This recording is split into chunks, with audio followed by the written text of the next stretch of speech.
Hi, welcome back to another episode of Nobody's Doing It Right, the podcast for those who are uncertain.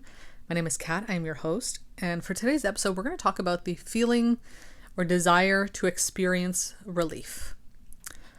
And the main question I want to ask, that I've had to ask myself as I go through therapy and I think about these things, is what if there's no relief to be found? And I know that sounds really depressing to say, but I want to explore this concept from my own experience, like my own takeaways, the things I've learned. I have always been someone who has chased the feeling of relief. As someone who struggles with anxiety, I have always felt uncomfortable. Everything's been stressful for me. And I think there is this narrative in our, maybe more Western society and culture that once you have this, or once you get to this point, things will be better or things will be good. And then you can relax.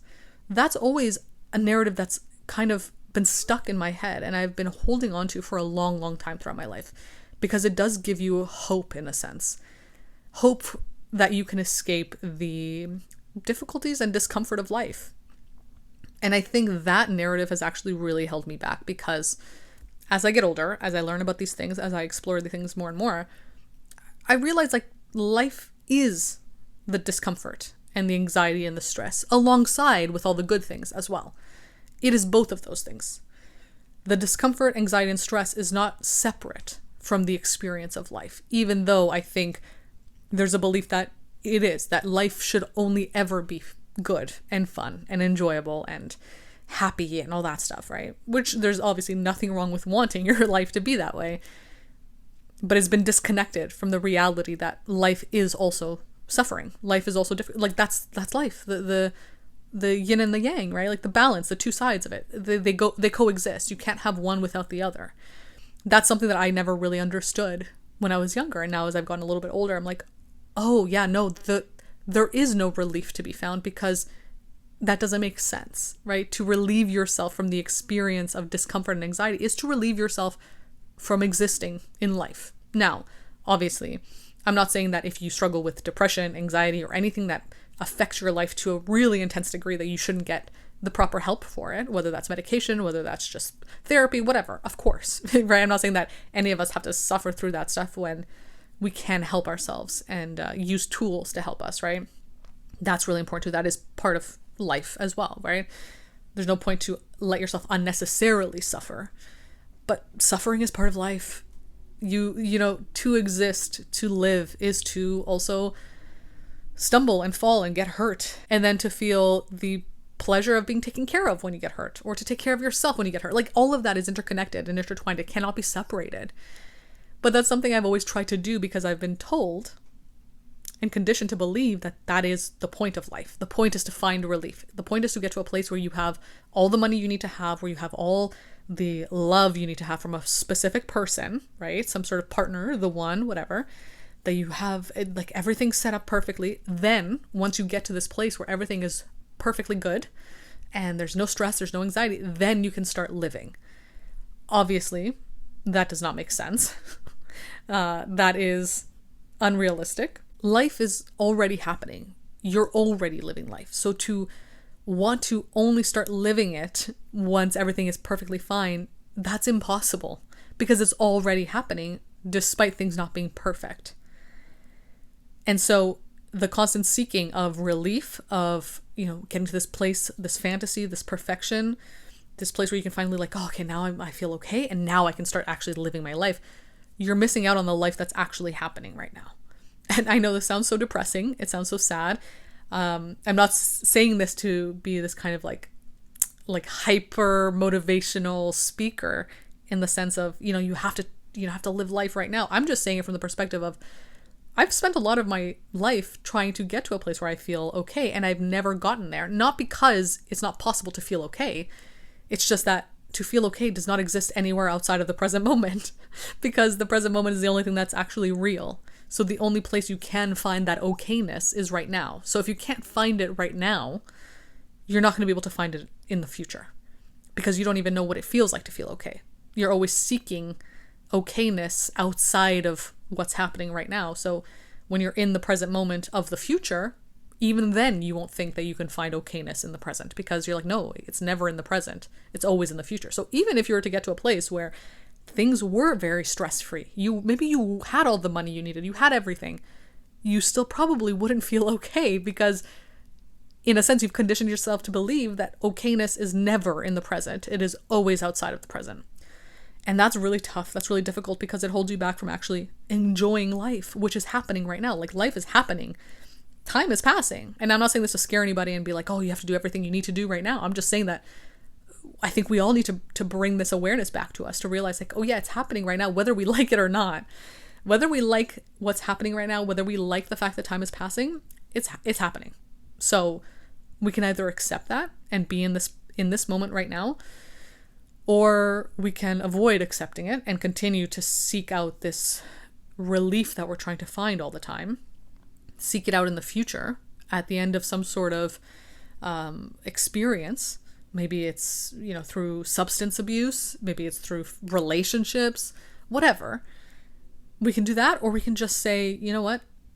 Maybe life is no relief. Like, the point of life is also to have painful, uncomfortable moments along with the good moments. Maybe that's the point of it. And I think as I've started to realize this more and more and think about this and allow myself to internalize that, it's actually made things so much better. The irony of it, right? Like, the more you lean into it, the more you find your way through it. Like, the only way out is through. Leaning into it, leaning into the acceptance that, okay, maybe life is supposed to suck sometimes. And it's okay. And it doesn't mean you're wrong or bad or invalid that your life sucks sometimes, because that's literally what life is. So in a sense, if things are uncomfortable, if you're experiencing pain at times, again, I'm not talking from a place of unnecessary pain or that you should be happy with your pain or any sort of awful things that might happen to you. Of course not. But I'm just saying that if you really shame yourself and guilt yourself for not being perfectly content all the time, or experiencing only good things, only stress-free things all the time, realistically, that means you're actually doing life right. You actually shouldn't shame yourself. You should actually congratulate yourself, because that means you're actually letting yourself experience life in its fullness, because that's part of it. The stress, the anxiety, all that stuff is part of it, alongside with all the good stuff too. All the love and enjoyment and pleasure and all that stuff. So don't shame yourself for being in a place where you feel like there's no relief and I need to chase relief, and congratulate yourself for it. And that's what I've been trying to do. Obviously, it's easier said than done. It's very difficult, but it does help to root you in the present moment, because you're like, wait a minute, if I don't have to escape the present moment, which is uncomfortable and scary sometimes and whatever, if I don't have to escape it because there's nothing wrong with me experiencing this, it's actually normal for me to experience this, then I can just be here. I don't have to run away. I don't have to think about this future fantasy of relief, of finding it, because in reality, you probably will never find that relief, because life is not relieving a lot of the time, right? There are many things in life that are going to be stressful, and that's the point of it. The point is, obviously, you don't learn and grow in stress-free conditions all the time. Of course, also, I just want to say that having stress-free conditions can help you grow and as well. Like, I'm not saying you only need stress. You also need love. You also need a safe space, of course, right?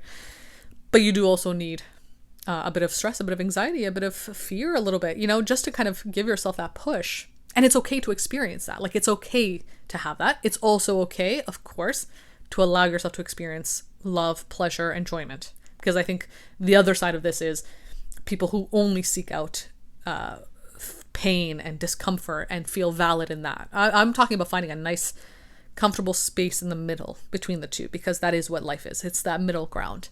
Both exist. Both truths coexist, and you cannot separate the two. But I think it is important, if you struggle with this and you're always seeking out, like, okay, but when I get this job, or when I get this partner, when I do this, then things will be fine. I'll feel relief, and then I can start living. If you're on this hamster wheel, in a sense, and you're never getting to that point, I would implore you to ask yourself, sit down, journal, whatever, what if there was no relief to be found? What if actually there is no place that will feel completely and totally free of stress and discomfort? Now what? Now what? What would I do now? Now, knowing this, knowing that there is no end goal, there's no future place where I'm going to feel relief and free of stress and free of anxiety and everything's going to be okay. Now that I know that that's maybe not going to happen, what can I do now in the present? What does it mean now for me to exist if that's not my end goal anymore? If my goal is not to seek out relief, now what? And I think you'll come up with a lot of ideas of how to actually bring pleasure and enjoyment in the present moment. And that's what you've been seeking this whole time, that okayness. Because the only place you can find it is right now. And the only way you can find it right now is to accept that right now, in all its imperfection, it's in all its discomfort, is the truest expression of life. To live is not to rid yourself of that discomfort, is to embrace it when necessary. And that's it. And that's the only way to actually allow yourself to then decide, okay, if things are going to suck sometimes, and some things are going to be out of my control, what are the things that are in my control, and what can I do to make things a little bit better right now? If this is it, if this is what it's going to look like, if there is no relief, if I'm going to be in the, if I'm going to go through these cycles of, anxiety, stress, discomfort, whatever, and there's no place of perfection, what can I do now? What is one thing that I can do that's enjoyable? And that's where, obviously you start establishing a little bit more of a gratitude practice, which I've had a hard time understanding for myself, but this is how I've started to understand it, right? Small things that bring you just a little bit of enjoyment, which is the point. That's what you're looking for. It's enjoyment. But I think, again, we've conditioned ourselves to believe, or we've been conditioned to believe, that enjoyment can never be in the now. It's always somewhere else. Always once we get this. Always once we do that. That's the only place you can find it. But what if that isn't true?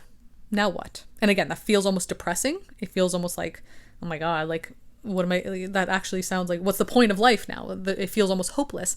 But I think the more you think about this, it actually is very hopeful. There's actually more liberation to that, because now you can actually root yourself in the present, which is what life actually is. It's where life is actually happening. So you can actually embrace it and take advantage of your life as it's happening. Not only thinking about it in retrospect, or only thinking about it in terms of like the future when you get to this or get to that.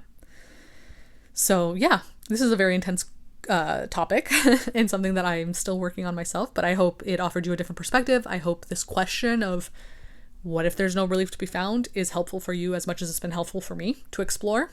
If you want to work with me one-to-one on these topics, or just talk about them and explore them with me, you can book a call or you can book email guidance.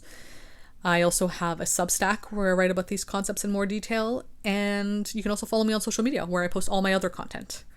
But other than that, thank you for listening, and I'll be back again soon with another episode.